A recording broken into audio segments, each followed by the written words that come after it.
ഇന്ത്യയുടെ digital payment രംഗത്ത് വിപ്ലവം സൃഷ്ടിച്ച കമ്പനിയാണ് പേടിഎം.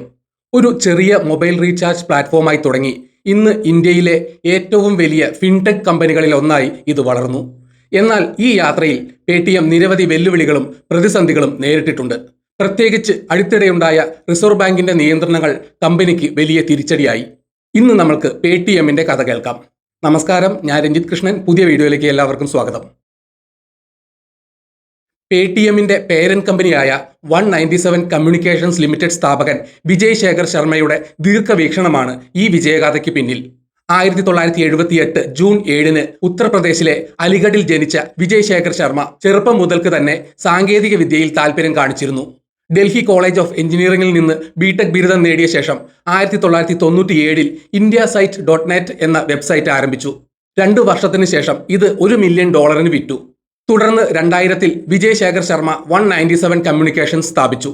മൊബൈൽ കണ്ടന്റ് സർവീസസ് ആയ വാർത്തകൾ, ക്രിക്കറ്റ് സ്കോറുകൾ, റിംഗ് ടോണുകൾ, തമാശകൾ, പരീക്ഷാഫലങ്ങൾ എന്നിവ ഉൾപ്പെടെ നൽകുക എന്നതായിരുന്നു കമ്പനിയുടെ ആദ്യ ലക്ഷ്യം.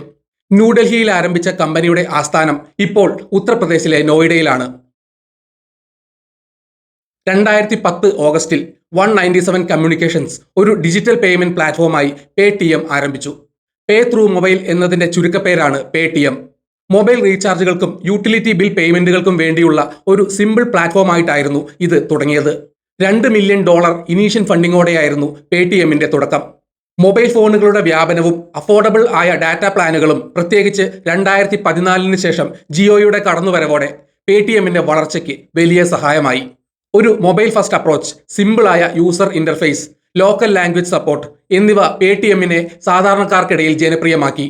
2011 ഒക്ടോബറിൽ 197 കമ്മ്യൂണിക്കേഷൻസിന് സഫയർ വെഞ്ചേഴ്സിൽ നിന്ന് $10 മില്യൺ ഫണ്ടിംഗ് ലഭിച്ചു.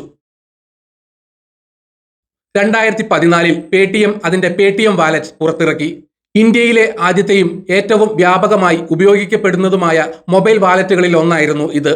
ഇത് ഡിജിറ്റൽ കറൻസി സൂക്ഷിക്കാനും വിവിധ മെർച്ചന്റ് സൈറ്റുകളിൽ ചെലവഴിക്കാനും ഉപയോക്താക്കളെ പ്രാപ്തരാക്കി. പെട്രോൾ പമ്പുകളിലും മാളുകളിലും ഉൾപ്പെടെയുള്ള സ്ഥലങ്ങളിൽ പിയർ ടു പിയർ പേയ്മെന്റുകൾക്ക് പേടിഎം വാലറ്റ് സപ്പോർട്ട് നൽകി. 2015 ജനുവരിയിൽ ആൻഡ് ഫിനാൻഷ്യൽ സർവീസസ് ഗ്രൂപ്പ് 197 കമ്മ്യൂണിക്കേഷൻസിൽ 25% ഓഹരി ഏറ്റെടുത്തു. 2015 മാർച്ചിൽ രത്തൻ ടാറ്റ പേടിഎമ്മിൽ പേഴ്സണൽ ഇൻവെസ്റ്റ്മെന്റ് നടത്തുകയും കമ്പനിയുടെ ഉപദേഷ്ടാവായി ചേരുകയും ചെയ്തു. 2015 അലിബാബ ഗ്രൂപ്പിൽ നിന്ന് $680 മില്യൺ പേടിഎം ഫണ്ട് സമാഹരിച്ചു. 2016 നവംബറിൽ ഇന്ത്യയിൽ നടന്ന നോട്ട് നിരോധനം, ഡിമോണിറ്റൈസേഷൻ പേടിഎമ്മിന്റെ വളർച്ചയിൽ നിർണായക പങ്കുവഹിച്ചു. പണത്തിന് ക്ഷാമം നേരിട്ടപ്പോൾ പേടിഎം പോലെയുള്ള ഡിജിറ്റൽ പേയ്മെന്റ് പ്ലാറ്റ്ഫോമുകൾ ജനങ്ങൾക്ക് വലിയ ആശ്വാസമായി. അബ് എടിഎം നഹി പേടിഎം കരോ എന്ന ടാഗ് ലൈൻ രാജ്യമെമ്പാടും പ്രചരിച്ചു. ഇത് പേടിഎമ്മിന്റെ ബ്രാൻഡ് മൂല്യം വർദ്ധിപ്പിക്കുകയും കൂടുതൽ ഉപയോക്താക്കളെ ആകർഷിക്കുകയും ചെയ്തു. 2017 ആയപ്പോഴേക്കും പേടിഎം ആപ്പ് ഡൗൺലോഡുകൾ 10 കോടി കടന്നു. National payments corporation of India unified payment interface UPI ആരംഭിച്ചപ്പോൾ പേടിഎം അത് അതിവേഗം ഇന്റഗ്രേറ്റ് ചെയ്തു.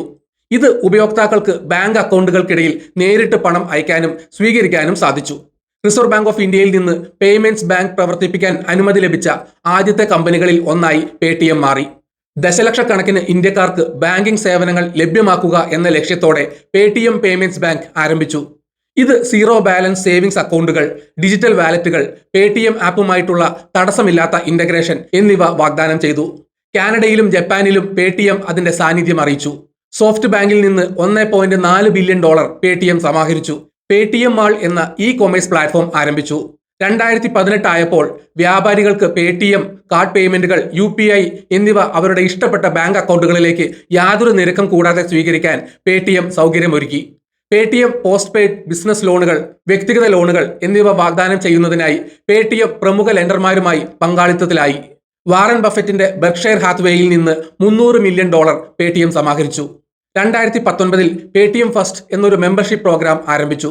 അതേ വർഷം തന്നെ പേടിഎം ഒരു ക്രെഡിറ്റ് കാർഡും പുറത്തിറക്കി. മ്യൂച്വൽ ഫണ്ടുകളും സ്റ്റോക്ക് ട്രേഡിംഗും ഉൾപ്പെടെയുള്ള നിക്ഷേപ സേവനങ്ങളുമായി പേടിഎം മണി ആരംഭിച്ചു. T Rowe Price and financial, SoftBank, vision fund തുടങ്ങിയ നിലവിലുള്ള നിക്ഷേപകരുടെ നേതൃത്വത്തിൽ സീരീസ് G ഫണ്ടിങ്ങിൽ പേടിഎം $1 ബില്യൺ സമാഹരിച്ചു. 2021 പേടിഎം അതിന്റെ ഇനീഷ്യൽ പബ്ലിക് ഓഫറിംഗ് ആരംഭിച്ചു. ഏകദേശം $2.4 ബില്യൺ സമാഹരിച്ച ഈ IPO ഇന്ത്യയിലെ ഏറ്റവും വലിയ IPOകളിൽ ഒന്നായിരുന്നു. 2080 തൊട്ട് 2150 എന്ന വില നിലവാരത്തിൽ 18,300 കോടി സമാഹരിക്കാനായിരുന്നു ലക്ഷ്യമിട്ടത്. എന്നാൽ ലിസ്റ്റിംഗിന് ശേഷം പേടിഎമ്മിന്റെ ഓഹരി വില കുത്തനെ ഇടിയുകയും നിക്ഷേപകരിൽ ആശങ്കയുണ്ടാക്കുകയും ചെയ്തു. പേടിഎമ്മിന്റെ വളർച്ച ഒരു നേർരേഖയിലായിരുന്നില്ല. കമ്പനി നിരവധി വെല്ലുവിളികൾ നേരിട്ടു. ഗൂഗിൾ പേ, ഫോൺ പേ, മറ്റ് ട്രഡീഷണൽ ബാങ്കുകൾ എന്നിവയിൽ നിന്നുള്ള UPI സേവനങ്ങൾ കടുത്ത മത്സരം ഉയർത്തി. റെക്കോർഡ് ബ്രേക്കിംഗ് IPOയ്ക്ക് ശേഷം പേടിഎമ്മിന്റെ സ്റ്റോക്ക് വില ഇടിഞ്ഞത് ലാഭക്ഷമതയെക്കുറിച്ചുള്ള ആശങ്കകൾക്ക് കാരണമായി.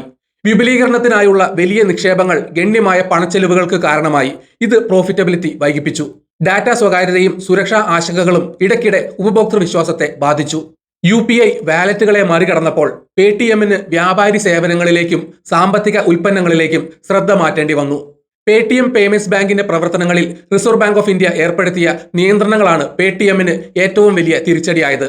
2024 ജനുവരി 31 പുറത്തിറക്കിയ ഉത്തരവിലൂടെയാണ് RBI പേടിഎം പേയ്മെന്റ്സ് ബാങ്കിന് മേൽ കർശനമായ നിയന്ത്രണങ്ങൾ ഏർപ്പെടുത്തിയത്. RBIയുടെ നിയമങ്ങളും ചട്ടങ്ങളും പേടിഎം പേയ്മെന്റ്സ് ബാങ്ക് തുടർച്ചയായി ലംഘിക്കുന്നുവെന്നും സുപ്രധാനമായ സൂപ്പർവൈസറി ആശങ്കകൾ നിലനിൽക്കുന്നുവെന്നും ഒരു എക്സ്റ്റേണൽ ഓഡിറ്റ് റിപ്പോർട്ടിന്റെ അടിസ്ഥാനത്തിലാണ് ഈ നടപടി. KYC മാനദണ്ഡങ്ങൾ പാലിക്കുന്നതിലെ വീഴ്ചകൾ, റിസ്ക് പ്രൊഫൈലിംഗ് ഇല്ലാത്തത്, സംശയാസ്പദമായ ഇടപാടുകൾ എന്നിവയെല്ലാം RBIയുടെ ആശങ്കകൾക്ക് കാരണമായി. 2022 മാർച്ചിൽ തന്നെ പുതിയ ഉപഭോക്താക്കളെ ചേർക്കുന്നതിൽ നിന്ന് RBI പേടിഎം പേയ്മെന്റ്സ് ബാങ്കിനെ വിലക്കിയിരുന്നു. എന്നാൽ ഈ നിർദ്ദേശങ്ങളും പാലിക്കപ്പെട്ടില്ലെന്നാണ് RBI വിലയിരുത്തിയത്. ആദ്യത്തെ RBI നിർദ്ദേശങ്ങൾ പ്രകാരം ഫെബ്രുവരി 29, 2024 മുതൽ വിലക്കുകൾ ആരംഭിക്കാനായിരുന്നു ഉത്തരവെങ്കിലും പിന്നീട് അത് മാർച്ച് 15 വരെ നീട്ടി.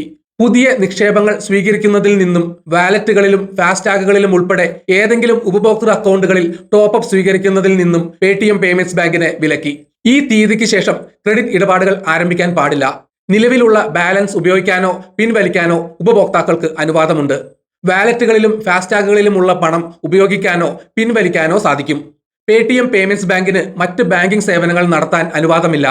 197 കമ്മ്യൂണിക്കേഷൻസിന്റെയും പേടിഎം പേയ്മെന്റ് സേവനങ്ങളുടെയും നോഡൽ അക്കൗണ്ടുകൾ 2024 മാർച്ച് 15 അവസാനിപ്പിക്കണം.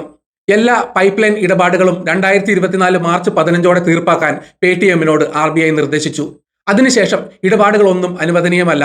ഫാസ്ടാഗ് ഉപയോക്താക്കളോട് 2024 മാർച്ച് 15 മുൻപ് മറ്റ് ബാങ്കുകളുടെ ഫാസ്ടാഗിലേക്ക് മാറാൻ national highways authority of India നിർദ്ദേശിച്ചു. RBIയുടെ ഈ വിലക്ക് പേടിഎമ്മിന് കനത്ത തിരിച്ചടിയായി. കമ്പനിയുടെ ഓഹരികളിൽ വൻ ഇടിവുണ്ടായി. നിക്ഷേപകർക്ക് കോടിക്കണക്കിന് രൂപയുടെ നഷ്ടമുണ്ടായി. കമ്പനിയുടെ വരുമാനത്തെയും ലാഭക്ഷമതയെയും ഇത് സാരമായി ബാധിച്ചു. പേടിഎം പേയ്മെന്റ്സ് ബാങ്കിന്റെ ഉപഭോക്താക്കൾക്കും വ്യാപാരികൾക്കും ഇത് വലിയ അസൗകര്യങ്ങൾ സൃഷ്ടിച്ചു. വിജയ് ശേഖർ ശർമ്മ പേടിഎം പേയ്മെന്റ്സ് ബാങ്കിന്റെ part time non executive chairman സ്ഥാനത്ത് നിന്ന് രാജിവെക്കുകയും ചെയ്തു. കമ്പനി അതിന്റെ ബിസിനസ് മോഡലിൽ മാറ്റങ്ങൾ വരുത്തുകയും പ്രധാന ബിസിനസ് യൂണിറ്റുകളിൽ ശ്രദ്ധ കേന്ദ്രീകരിക്കുകയും ചെയ്തു. 2024 ഒക്ടോബർ 22 8 മാസത്തെ നിരോധനത്തിന് ശേഷം യൂണിഫൈഡ് പേയ്മെന്റ് ഇന്റർഫേസ് പ്ലാറ്റ്ഫോമിലേക്ക് പുതിയ ഉപയോക്താക്കളെ ചേർക്കുന്നതിന് പേടിഎമ്മിന് national payment corporation of India NPCIയിൽ നിന്ന് അനുമതി ലഭിച്ചു. നിരവധി നിയന്ത്രണ മാർഗനിർദ്ദേശങ്ങൾ പേടിഎം പാലിച്ചതിനെ തുടർന്നാണ് ഈ അംഗീകാരം ലഭിച്ചത്. 2024 നേരിട്ട കടുത്ത പ്രതിസന്ധികൾക്ക് ശേഷം 2025 സാമ്പത്തിക വർഷത്തിന്റെ ഫസ്റ്റ് ക്വാർട്ടറിൽ, അതായത് 2025 ഏപ്രിൽ തൊട്ട് ജൂൺ വരെ പേടിഎം ലാഭത്തിലേക്ക് മടങ്ങിയതായി 197 കമ്മ്യൂണിക്കേഷൻസ് റിപ്പോർട്ട് ചെയ്തു. 122.5 കോടി രൂപയുടെ കൺസോളിഡേറ്റഡ് നെറ്റ് പ്രോഫിറ്റ് ആണ് കമ്പനി രേഖപ്പെടുത്തിയത്. ചെലവ് കുറച്ചതും പേയ്മെന്റ് വരുമാനം വർദ്ധിച്ചതുമാണ് ലാഭത്തിലേക്ക് മടങ്ങാൻ സഹായിച്ചത്. മുൻ വർഷം ഇതേ ക്വാർട്ടറിൽ 840 കോടി രൂപയുടെ നഷ്ടം രേഖപ്പെടുത്തിയിരുന്നു. മെർച്ചന്റ് സബ്സ്ക്രിപ്ഷൻസിന്റെ എണ്ണത്തിലുണ്ടായ വർധനവും ഗ്രോസ് മർച്ചൻഡൈസ് വാല്യൂ വർദ്ധിച്ചതും സാമ്പത്തിക സേവനങ്ങളുടെ വിതരണത്തിൽ നിന്നുള്ള വരുമാന വളർച്ചയും ഓപ്പറേറ്റിംഗ് ഇൻകം 1917.5 കോടി രൂപയായി ഉയർത്താൻ സഹായിച്ചു. കഴിഞ്ഞ ക്വാർട്ടറിൽ 540 കോടിയുടെ നഷ്ടം രേഖപ്പെടുത്തിയതിനു ശേഷമാണ് പേടിഎം ലാഭത്തിലേക്ക് മടങ്ങിയെത്തുന്നത്.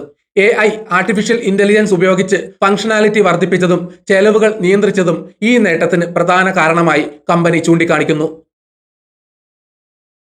പേടിഎം ഇപ്പോൾ പേയ്മെന്റ് ബാങ്കിംഗ് സേവനങ്ങളിൽ നിന്ന് മാറി payment gateway, merchant services, financial products ആയ ലോണുകൾ, ഇൻഷുറൻസ് തുടങ്ങിയവയുടെ വിതരണം എന്നിവയിൽ കൂടുതൽ ശ്രദ്ധ കേന്ദ്രീകരിക്കുന്നു. RBIയുടെ നിയന്ത്രണങ്ങൾ ഒരു വലിയ വെല്ലുവിളിയായിരുന്നെങ്കിലും കമ്പനി അതിൽ നിന്ന് പാഠം ഉൾക്കൊണ്ട് മുന്നോട്ടു പോകാനുള്ള ശ്രമത്തിലാണ്. ഇന്ത്യയുടെ ഡിജിറ്റൽ പേയ്മെന്റ് മേഖലയിൽ പേടിഎം ഇപ്പോഴും ഒരു പ്രധാന ശക്തിയായി തുടരുന്നു. എന്നാൽ ഭാവിയിൽ കമ്പനി എങ്ങനെ മുന്നോട്ടു പോകുന്നു എന്നത് അതിന്റെ പുതിയ തന്ത്രങ്ങളെയും നിയന്ത്രണങ്ങൾ പാലിക്കാനുള്ള കഴിവിനെയും ആശ്രയിച്ചിരിക്കും. ഈ വീഡിയോ ഇവിടെ വെച്ച് നിർത്തുന്നു. നിങ്ങൾക്ക് വീഡിയോ ഇഷ്ടപ്പെട്ടെങ്കിൽ ലൈക്ക് ചെയ്യുക. ചാനൽ സബ്സ്ക്രൈബ് ചെയ്തിട്ടില്ലെങ്കിൽ മറക്കാതെ സബ്സ്ക്രൈബ് ചെയ്യണം. നിങ്ങളുടെ വിലയേറിയ അഭിപ്രായങ്ങൾ കമന്റ് രേഖപ്പെടുത്തണം. നോട്ടിഫിക്കേഷൻ ബെൽ ബട്ടൺ അമർത്താൻ മറക്കരുത്. മറ്റൊരു വീഡിയോയുമായി വീണ്ടും കാണാം. ബൈ.